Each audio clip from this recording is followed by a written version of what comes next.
Assalamualaikum warahmatullahi wabarakatuh. Halo everyone. Halo teman-teman yang dirahmati Allah semua dan penonton-penonton yang senantiasa berbahagia. Bertemu lagi dengan saya Dani Muhammad Syafi'i dalam review artikel kali ini.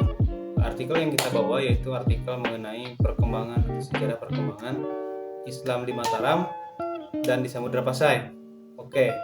Sebelumnya ada nanti beberapa teman saya akan memaparkan beberapa materi mengenai perkembangan dan sejarah kerajaan Islam di Mataram dan Samudra Pasai. Oke, masuk kita ke materi atau pembahasan pertama mengenai sejarah perkembangan Islam di Kerajaan Mataram. Oke, pertama, Islam di Mataram itu sangat berpengaruh sekali, terutama pada abad ke-16. Jadi Islam berpengaruh itu bukan hanya dari segi keagamaannya, tapi dari segi politik, sosial, budaya, dan ekonomi. Asal mula adanya Islam di Mataram itu berasal dari balas jasanya Sultan Agung Adiwijaya, Kesultanan Pajang waktu itu, kepada Ki Pemanahan, yang mana Ki Pemanahan ini sekarang menjadi namanya itu Ki Pemanahan Mataram. Oke, kita berbicara lebih jauh mengenai sistem politik yang ada pada masa Mataram Islam. Nah, jadi Mataram Islam itu kelanjutan dari Mataram kuno pada tahun 1613 sampai dengan 1645. Pada saat itu Kesultanan Agung melaksanakan politiknya bukan cuma di tataran Jawa, tetapi mereka memperluas kekuasaan sejauh mungkin, memperluas dari segi perdagangan dan sebagainya. Tradisi politik yang dilakukan oleh Mataram itu sesuai anjuran apa yang ditetapkan oleh agama. Jadi banyak sekali tradisi-tradisi politik yang sudah ada itu diadopsi di Jawa Tengah atau di Mataram Islam ini. Nah, kemudian Mataram Islam ini sebenarnya keberlanjutan dari Mataram kuno. Pada masa itu, pada abad 16, sekitar 1613 sampai dengan 1645-an. Itu karena selanjutnya perkembangan Islam di Mataram itu bukan hanya dari segi politik, akan tetapi dari segi keagamaannya pun atau sosial budayanya pun ada pada masa itu. Salah satunya dari bentuk-bentuk arsitektur, terus kemudian dari segi perdagangan, terus dari segi sastra-sastra, yang kemudian itu menjadi suatu gambaran atau cerminan bahwasannya Islam masuk ke kerajaan Mataram itu bukan semata-mata hanya untuk itu. Mungkin teman-teman singkatnya mengenai sejarah perkembangan Islam di Mataram. Kita lanjut ke materi selanjutnya yang akan dibawakan oleh teman saya. Terima kasih. Kenalkan, nama saya Akbar Kamal Mubarak. Kali ini saya akan mempresentasikan tentang kerajaan Samudra Pasai. Samudra Pasai ada sejak pada abad 13 Masehi dan dipimpin oleh Sultan Malik As-Saleh. Dan kerajaan ini berada di pesisir pantai utara Sumatera.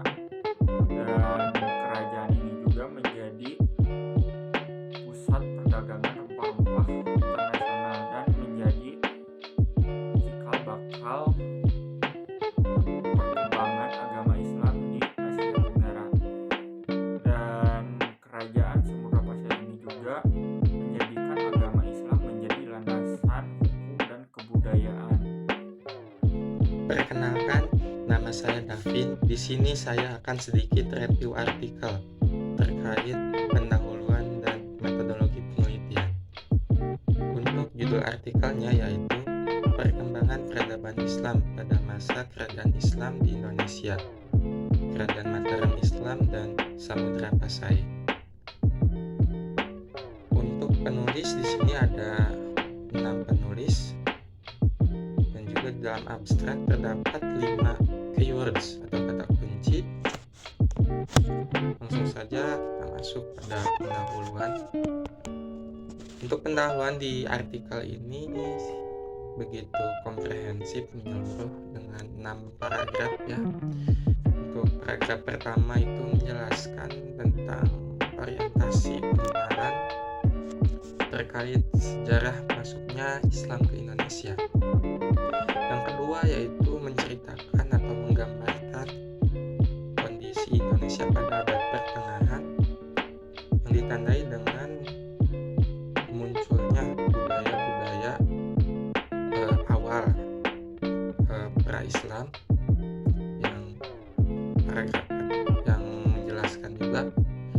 ciri akan datangnya kerajaan Islam. Begitu pula dengan paragraf-paragraf 3, 4, 5, dan 6-nya. Di sini sangat menarik, menggambarkan terkait perkembangan peradaban Islam mulai dari sistem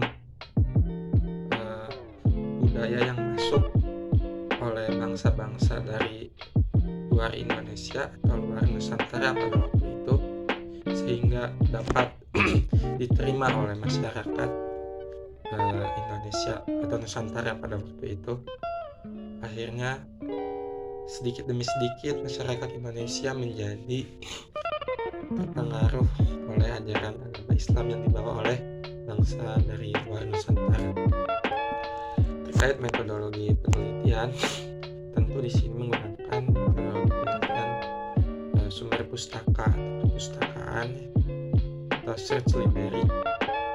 Nah, ini menceritakan gambaran pada masa lalu, tentu bukti dari beberapa literatur ilmiah seperti buku ataupun artikel ilmiah, tesis, dan lain sebagainya, teman-teman.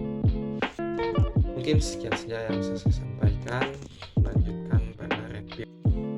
Artikel ini itu ditutup dengan kesimpulan yang menyatakan bahwa baik Samudra Pasai maupun Mataram memberikan kontribusi yang besar dalam perkembangan peradaban Islam di Indonesia.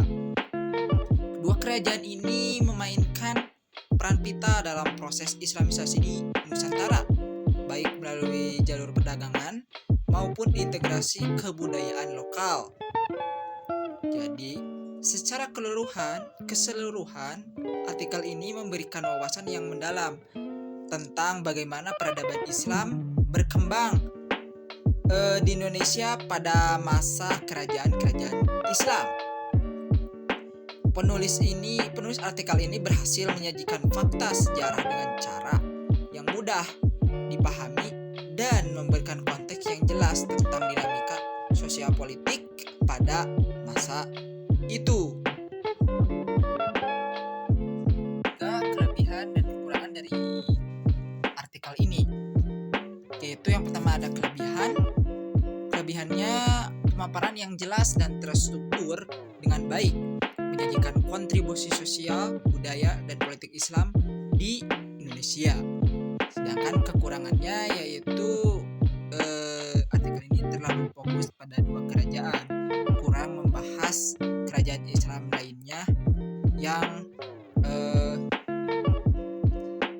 bahkan bisa juga penting gitu.